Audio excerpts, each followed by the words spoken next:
यदि इस बार आपने आरआरबी पीओ का प्रीलिम्स दिया होगा और अभी आपने मेंस लेवल का एरिया स्टार्ट किया होगा कि मेंस लेवल का कैसे मैं स्टैटिक पोर्शन कवर करूं बैंकिंग का, तो ये वीडियो आपके लिए ही है कि इस वीडियो में आपको जितने भी बैंकिंग के टर्म्स होते हैं उसको मैं कवर करते जा रहा हूँ। इस सीरीज में मैं पूरा बैंकिंग का जितना भी स्टैटिक पोर्शन है उसको मैं शुरू से कवर किया हूँ और आज हम इसी कवर करने के दौरान आज हम पहुंच चुके हैं बेसल नॉर्म्स पे। तो बेसल नॉर्म्स को आज देखेंगे कि क्या होता है, क्या इसमें फीचर्स होते हैं और क्या इसके फंक्शन होते हैं बैंक में। ओके, तो सारी चीज़ों को जानेंगे। मैं हूं आनंद, स्वागत करता हूं आपका आने वाले यूट्यूब चैनल पे। और यदि अभी तक आपने इस चैनल को सब्सक्राइब नहीं किया तो जरूर सब्सक्राइब करें और टेलीग्राम पर ज्वाइन करें और फेसबुक पर भी फॉलो करें।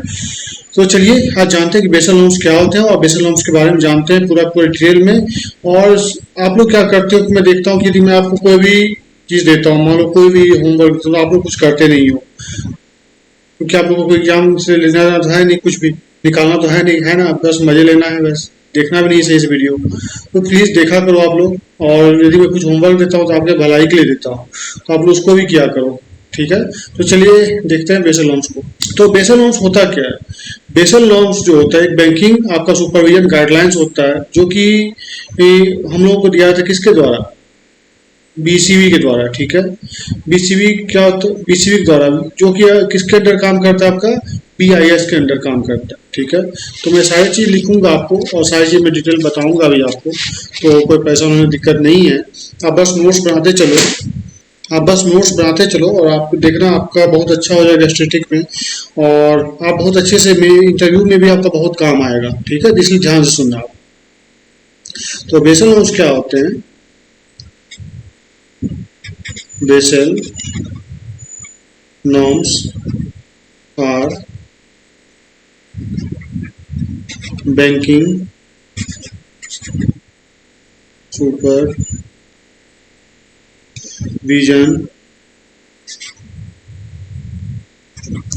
guidelines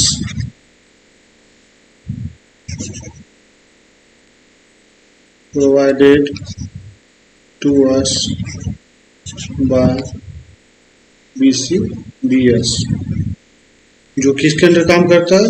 which works under BIS, okay, इसके अंडर काम करता है। तो इसके बारे में जानेंगे कि BCBS क्या होता है और BIS क्या होते हैं, ठीक है। तो BCBS क्या होता है? Basel committee on banking supervision,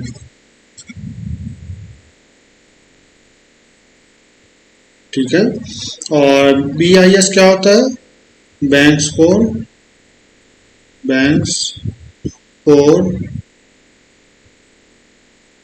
for international, यहाँ लिखा इंटरनेशनल सेटलमेंट्स,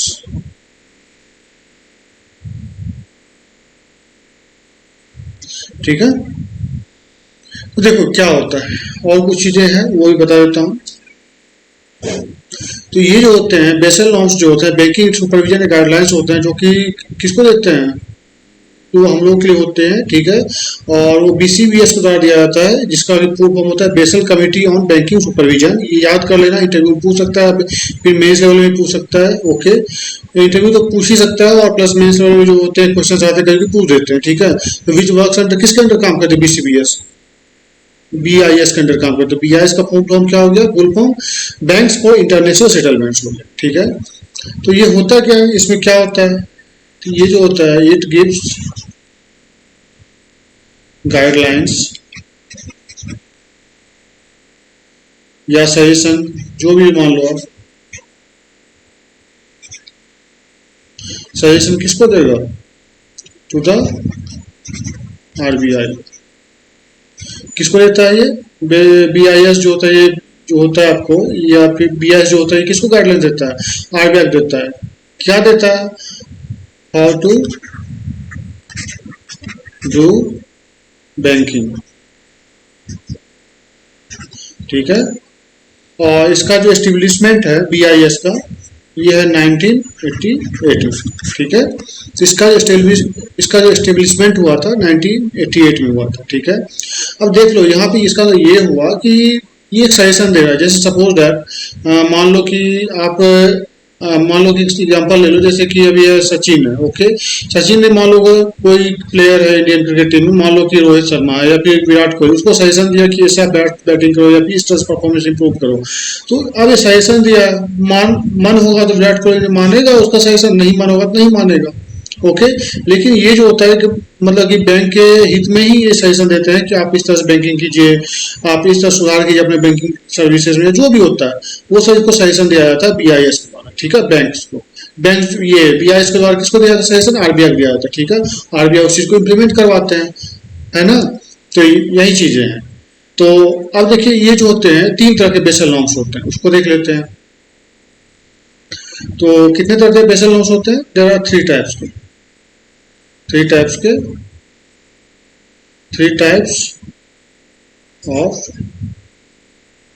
बेसल नॉर्म्स, ठीक है। पहला होता है बेसल 1, दूसरा होता है बेसल 2 और तीसरा होता है बेसल 3। एक होता है बेसल 4 भी होता है, लेकिन वो बस इसका बेसल 3 का एक्सटेंडेड पार्ट है, तो वही होता है, उसमें ज़्यादा कुछ है नहीं। तो तीन ही मान के चलते हैं, बेसल 1, बेसल 2, बेसल 3, ओके। तो ये कब आया था, 1988 में आया था इंटरनेशनली, ठीक है। और ये आया था आपका कितना में, 2004 में, और ये आया था आपका 2010 में। अब इनको पूछ दिया कि इंडिया में बेसल 1 जो हुआ वो कब फॉलो किया गया था, ये एक्सेप्ट कब किया गया था। इंडिया में हुआ था, इंडिया लिख देता हूँ यहाँ पे, इंडिया में जो हुआ था, इंडिया में जो हुआ था वो हुआ था आपका कब हुआ था, 1999 में, 10 साल बाद, ठीक है। और ये कब हुआ, 2004 में इंटरनेशनली आया था, और इंडिया में कब एक्सेप्ट किया गया, 2009 में। और ये जो बेसल 3 है ये कब एक्सेप्ट किया गया, 2013 में, ठीक है। ये सारी सारी चीज इंडिया में अडॉप्ट किया गया, 1999 में बेसल 1, बेसल 2 2009 में, और बेसल 3 2013 में किया गया, ठीक है। एक चीज आप लोग जानते होंगे स्विफ्ट के बारे में, जैसे स्विफ्ट कोड होते हैं, इंटरनेशनली यदि हम कोई ट्रांजेक्शन करते हैं तो उसमें स्विफ्ट कोड का यूज होता है, ठीक है। तो इसको देख लो स्विफ्ट कोड क्या होता है, फिर आगे हम बताएंगे तो आपको और समझ में आएगा, ठीक है। तो देख लो ये स्विफ्ट कोड होता है, ठीक है। ये क्या होता है, ये ये क्या होता है कि ऐसा कोड होता है जो कि इंटरनेशनल ट्रांजेक्शन में यूज होता है, ठीक है। और इसको जो रेगुलेट करता है वो कौन करता है, बीआईएस करता है, ठीक है। तो देखिए जैसे स्विफ्ट कोड डिस्प्ले देता हूँ, it is code that is used in international transactions, ठीक है। स्विफ्ट कोड रेगुलेटर कौन है आपका, बीआईएस, ठीक है। बीआईएस का एक काम और होता है, देख लो एक चीज और देख लो, बीआईएस जो मैंने नहीं पता बीआईएस क्या करता है, बीआईएस जो सजेशन देता है, ओके। स्विफ्ट कोड आपको पता चल गया कि स्विफ्ट कोड क्या होता है, it is a code that is used in international transactions. Swift code regulator कौन स्विफ्ट कोड का, बीआईएस है। और देखो बीआईएस का और थोड़ा सा बता देता हूँ डिटेल में। बीआईएस जो होता है वो क्या करता है, गिव्स सजेशंस किसको, in global banking, give suggestion in global banking, global banking मतलब इंटरनेशनल बैंकिंग जो होते हैं उसको बोलते हैं ग्लोबल बैंकिंग, ठीक है। इसका क्या है, इसका जो ये है मतलब कि बीआईएस जो है ये क्या ऑर्गेनाइजेशन भी है, बीआईएस इज एन ऑर्गेनाइजेशन। इसका हेडक्वार्टर कहाँ है बीआईएस का, इसका है स्विट्जरलैंड में, स्विट्जरलैंड, ठीक है। तो क्या है, ओके। और बीसीबीएस जो बताया था इसी का एक कमेटी है बीआईएस का, है ना। और इसका हेडक्वार्टर कहाँ है बीआईएस का? स्विट्जरलैंड में। ओके, तो ये सब सारी चीजें बीआईएस और स्विफ्ट के बारे में, ठीक है। तो इतना हम जान लिए। तो इसके आगे हम देखते हैं कि और हम क्या देख सकते हैं इसके बाद। तो देखिए इसके आगे ये है हमारे पास बेसल नॉब जो होते हैं वो 3 पैरामीटर पे काम करते हैं, या 3 पैरामीटर उसमें बेस्ड होते हैं, ठीक है। तो Basel norms are based on 3 parameters। Okay, पहला क्या है? Minimum requirement, minimum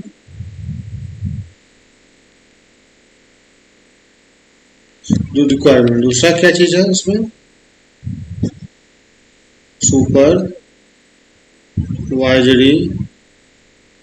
review process, ठीक है। और तीसरा चीज क्या हो गया हमारा? Market discipline, market discipline. Okay, ये सारी चीजें होती है जिसपे ये काम करता है बेसल नॉर्म्स, ठीक है। मिनिमम रिक्वायरमेंट, दूसरा होगा सुपरवाइजरी रिव्यू प्रोसेस, तीसरा होगा मार्केट डिसिप्लिन। ये 3 चीजें हैं और इसके आगे हम देखते हैं इसके डिटेल को जानेंगे भी, ठीक है। और उम्मीद करता हूँ आप लोग का जो आरआरबी पीओ का एग्जाम आप लोगों ने दिया होगा, अभी प्रीलिम्स जो दिया होगा बहुत अच्छा गया होगा। और ज़्यादा कट ऑफ की टेंशन मत लेना, कट ऑफ ज़्यादा नहीं जाएगा, अप्रोक्सीमेटली 55 से 60 के बीच में जाता है, या 60-62 तक जाएगा मैक्सिमम, बहुत हुआ बहुत सारे स्टेट में। लेकिन नॉर्मली ये 55 से 60 के बीच में या 62 के बीच में रहेगा। तो इसे ज़्यादा लोड नहीं लेना दिमाग में। यदि आप जनरल कैटेगरी से बिलोंग करते हो तो आराम से एग्जाम का तैयारी करो आगे के लिए, मेंस के लिए। और जिनका एग्जाम खराब चला गया है वो अपना आराम से अभी और आगे जो एग्जाम आने वाले उसके लिए तैयारी करो। जो क्या कमी रह गई आपके अंदर, जो आपका एग्जाम अच्छा नहीं गया, ये सब पे ध्यान दो, मेहनत करो और कंसेप्ट को क्लियर करो। देखो कैसे आपका पेपर निकलेगा नहीं, ठीक है। कैसे नहीं निकलेगा, कौन आपको रोक सकता है फिर, ठीक है। इसलिए ये चीज़ों को ध्यान में रखो और आगे बढ़ो और अच्छे से पढ़ाई करो, ठीक है। और इसका नोट्स बनाते चलो, बहुत काम आएगा। यदि आप ये पहली बार वीडियो देख रहे हैं इस चीज़ का, तो आप इसका प्लेलिस्ट में चले जाना। मेरे इस चैनल का प्लेलिस्ट है आपका स्टैटिक बैंकिंग का, उसमें आपको शुरू से लेकर के एक एक वीडियो में बताया हूँ, हर चीज़ के बारे में आपका क्लियर होगा। तो प्लीज़ आप उस चीज़ को देखना जा करके, ठीक है। तो अब क्या करेंगे, हम एक एक चीज़ को कवर करते चलेंगे। पहला क्या था हमारा? Minimum requirement, minimum requirement. Okay, ठीक है। इसमें मिनिमम रिक्वायरमेंट जो होते हैं वो 2 तरह के होते हैं। क्या क्या चीज होते हैं इसमें मिनिमम रिक्वायरमेंट में? पहला होता है कैपिटल रिक्वायरमेंट, और दूसरा होता है आपका रिजर्व रिक्वायरमेंट, ठीक है। पहला कैपिटल रिक्वायरमेंट, दूसरा रिजर्व रिक्वायरमेंट। इसके अंदर आता है, कैपिटल के अंदर क्या क्या आता है? 2 चीजें आती हैं।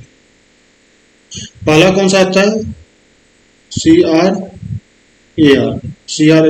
और CAR, इसी को बोलते हैं, ठीक है। और नहीं, इसके अंदर एक ही आता है, ठीक है, एक ही आता है CRR और CAR जो बोलते हैं।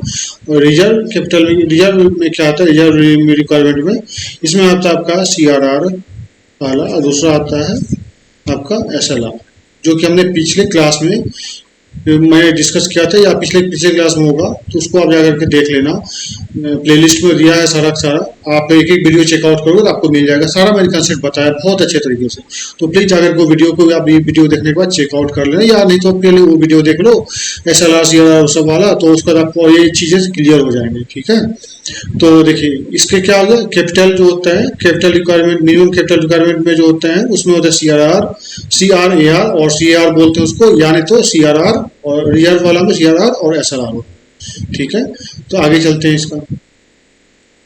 उस दूसरा चीज क्या था हमारे पास, जो दूसरा ऑप्शन हमने देखा था, supervisory reserve process, supervisory reserve process, ठीक है। इसमें क्या है, 2 तरह के होते हैं ये सुपरवाइजरी रिजर्व प्रोसेस। इसमें होते हैं 3 तरह के होते हैं, ठीक है। देखो 3 तरह के में क्या क्या होते हैं। पहला होता है केमल्स। अब ये मत बोला कि ऊंट कहाँ से आ गया बैंकिंग में। केमल्स मतलब कुछ का पूरा फुल फॉर्म मैं बताऊंगा आगे, जब मैं डिस्कस करूंगा भी सारी चीज बताऊंगा, ठीक है। इन रोड्स, तीसरा होता है PCA, ठीक है, प्रॉम्प्ट करेक्शन एक्शन जो बोलते हैं, ठीक है, ये इसके टूल्स होते हैं। सुपरवाइजर रिजर्व प्रोसेस में 3 तरह के टूल्स होते हैं, ठीक है। और इसके आगे एक क्या होता है, मैंने मार्केट डिसिप्लिन, मार्केट डिसिप्लिन रिसा था हमारे पास। जब मैंने बी आई ये भी बेसल लोन्स को स्टार्ट किया तो उस टाइम मैंने 3 चीज बताया था। पहला क्या बताया था आपका मिनिमम रिक्वायरमेंट, दूसरा बताया था आपका सुपरवाइजरी रिजर्व प्रोसेस, तीसरा बताया था मैंने मार्केट डिसिप्लिन। ओके, और इसमें क्या होता है, टाइप्स ऑफ रिस्क हम डिस्कस करते हैं, है ना। टाइप्स ऑफ रिस्क जो होते हैं वो इसके अंदर आते हैं, ठीक है, मार्केट डिसिप्लिन के अंदर, ठीक है। तो इसको जान लेते हैं। आगे थोड़ा सा कुछ और भी चीज़ें हैं जिसको मैं थोड़ा सा एक्स्ट्रा एज देना चाहता हूँ, एक्स्ट्रा चीज़ें बता देना चाहता हूँ आपको। देखिए, सबसे पहले चीज़ क्या होती है, यदि आप एक चीज़ आपको समझना पड़ेगा, यदि कोई भी और बैंक जो होता है उसको जब कोई लाइसेंस दिया जाता है, कोई ऑर्गेनाइजेशन को यदि कोई लाइसेंस दिया जाता है बैंकिंग का, तो पहला चीज़ क्या होता है कि मिनिमम रिक्वायरमेंट क्या होता है बैंक का, वो होता है मैं बैंक क्या वो क्या करता है, एक्सपेक्ट क्या करता है, आरबीआई एक्सपेक्ट क्या करता है कि उसके पास एक पेड अप कैपिटल हो। ओके, है ना। एक पेड अप कैपिटल क्या होता है वो मैं आगे बताऊंगा अभी। एक पेड अभी आप यही समझो कि पेड अप कैपिटल होता है कोई भी बैंक के पास, ठीक है। ओके, वो उतना चीज होना चाहिए। यदि कॉमर्शियल बैंक है तो आपका 500 करोड़ का होता है, और यदि आपका स्मॉल फाइनेंस बैंक है तो उसमें 100 करोड़ का होता है। ओके, अभी यदि कुछ मॉडिफाई हुआ होगा मे भी, तो एक बार आप यदि कुछ हुआ होगा तो उसको आप अपडेट कर लेना। लेकिन मुझे जहाँ तक पता है वो 500 करोड़ का होता है कमर्शियल बैंक में, और 100 करोड़ होता है स्मॉल फाइनेंस बैंक में। भी 100 से 200 करोड़ हो गया हो अभी स्मॉल फाइनेंस में, कुछ ना कुछ रूल्स चेंज होते रहते हैं, तो वो आप देख लेना, ठीक है, इस चीज़ को। तो ये होता है पेड अप कैपिटल थोड़ा चाहिए होता है किसमें, मतलब कि बैंक को स्टेब्लिश जब करते हैं, लाइसेंस देते हैं, तो उस टाइम में पेड अप कैपिटल की जरूरत पड़ती है, ठीक है। तो पेड अप कैपिटल होते क्या है, ओके, तो पेड अप कैपिटल क्या होते हैं तो देख लो आप। तो देखिए मैं बता दे रहा हूँ, इंग्लिश में एक बार बता दे रहा हूँ आपको, आप चाहो तो उसको नोट डाउन कर लेना। When a bank is given licence, the first thing the first thing क्या होता है, the first minimum requirement that bank is expected is that it should have paid up capital. क्या होता है, it should have paid up capital. In India the paid up capitals is 500 crores for commercial bank and 100 crore for small finance bank और payments bank, ठीक है। ये होते हैं, ये मैंने कहा, ये आपने इंग्लिश में मैंने बता दिया, और इसको आप नोट डाउन कर लेना। और एक बार देख लेना आप कि इसका जो ये पेड अप कैपिटल जो होता है कॉमर्शियल बैंक का, और आपका ये स्मॉल फाइनेंस बैंक या पेमेंट्स बैंक, इसका एक बार देख लेना आप गूगल में, आपको एक अपडेट मिल जाएगा सही वाला, ठीक है। हो सकता है मे भी कुछ चेंज हो गया हो, तो उसको आप देख लेना एक बार।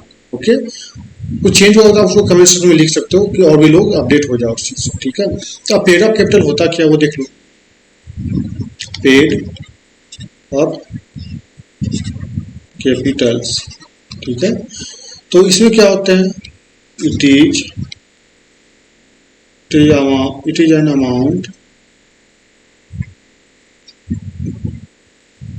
ऑफ मनी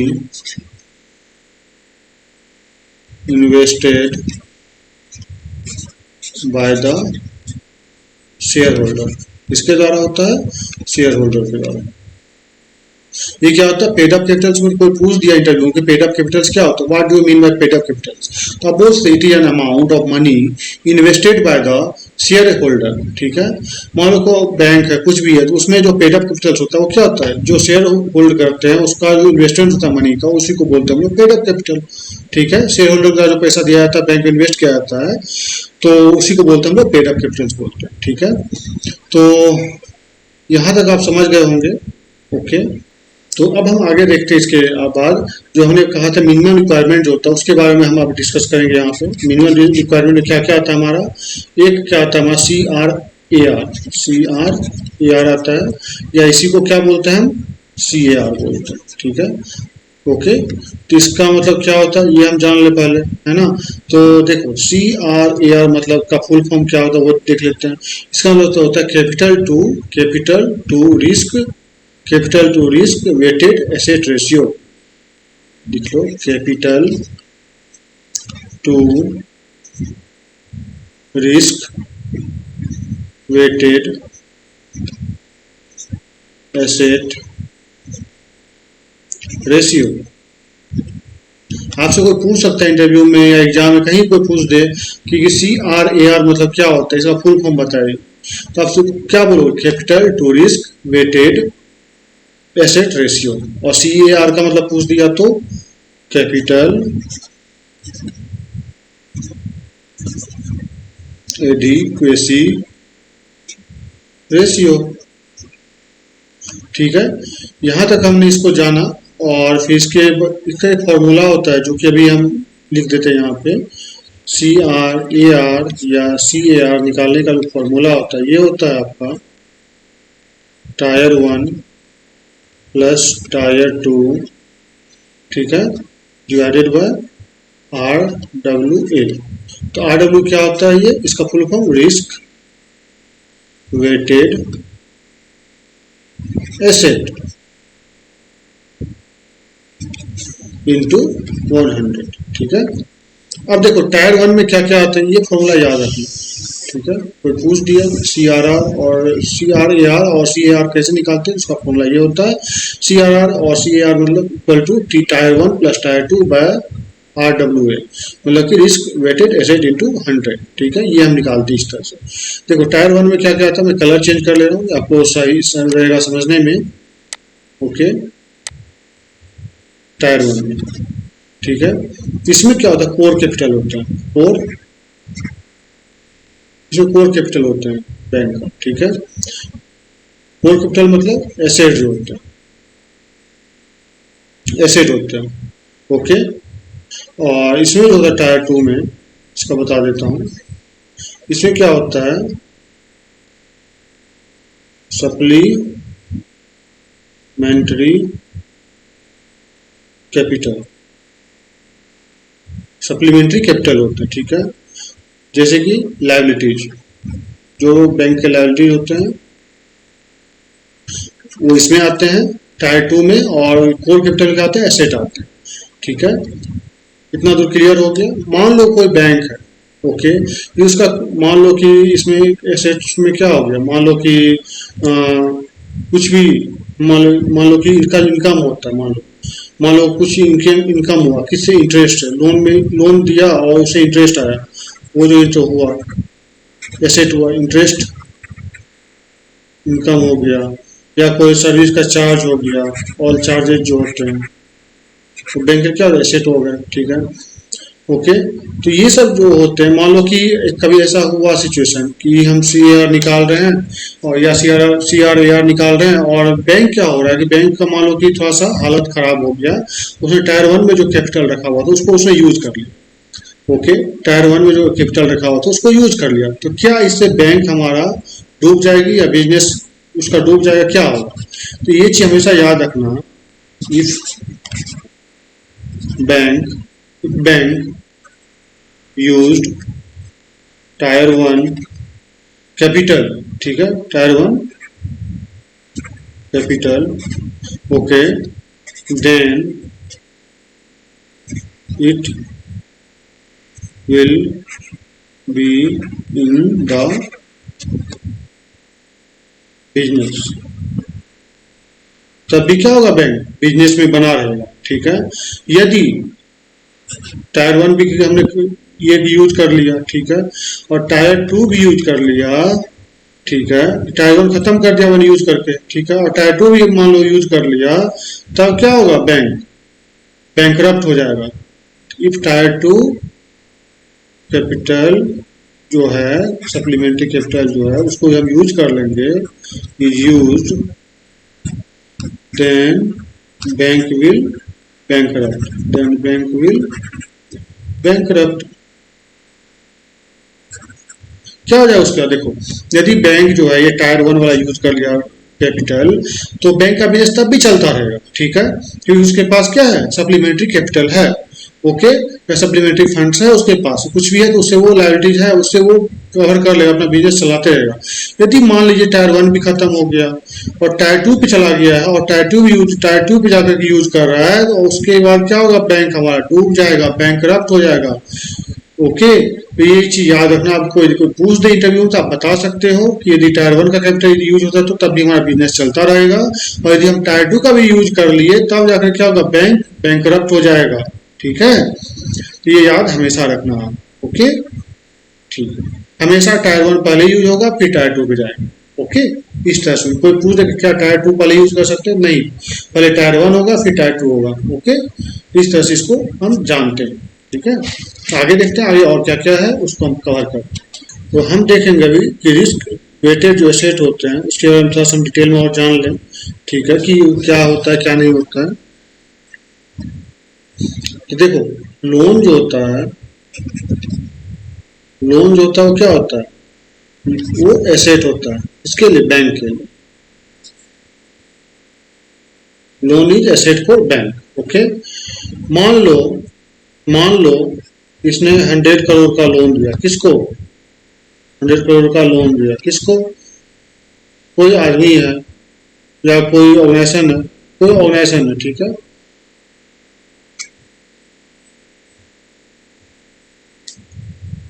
मान लो कि 100 करोड़ का लोन दिया किसको? एक वाई करके पर्सन है। ओके, और एक मान लो कि ये 100% 100 करोड़ लोन दिया किसको?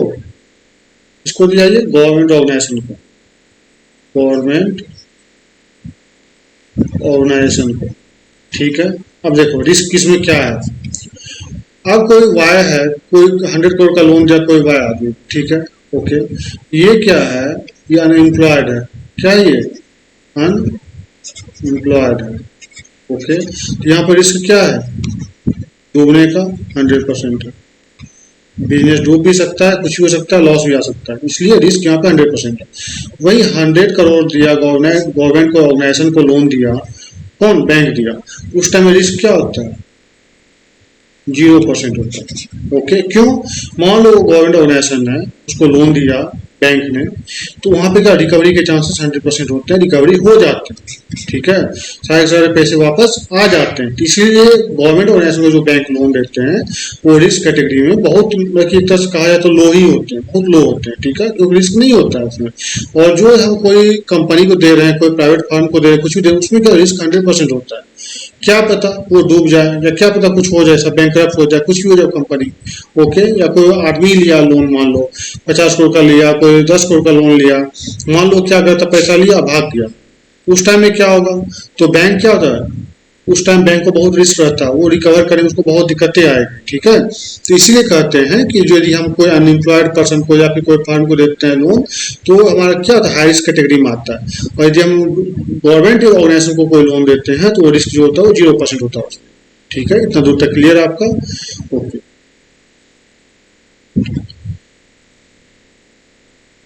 अब देखो रिस्क वेटेड एसेट जो होते हैं वो क्या होता है, वो भी तो जानना जरूरी है हमको। कि रिस्क वेटेड एसेट जो होता है उसका डेफिनेशन कोई पूछ दिया कि हाँ क्या होता है, तो ये होता है the asset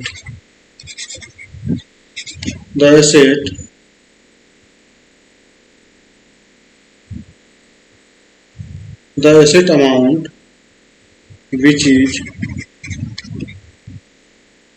which is measured with risk, that risk weighted amount is called as risk weighted asset. ठीक है, अब देखो एसेट क्या होता है? टोटल अमाउंट जो हम उधारी देते हैं, लेंड करते हैं। ठीक है, एसेट क्या होगा? टोटल अमाउंट लेंड करते हैं। और रिस्क वेटेज एसेट जो होते हैं वो क्या होते हैं? Maximum possibilities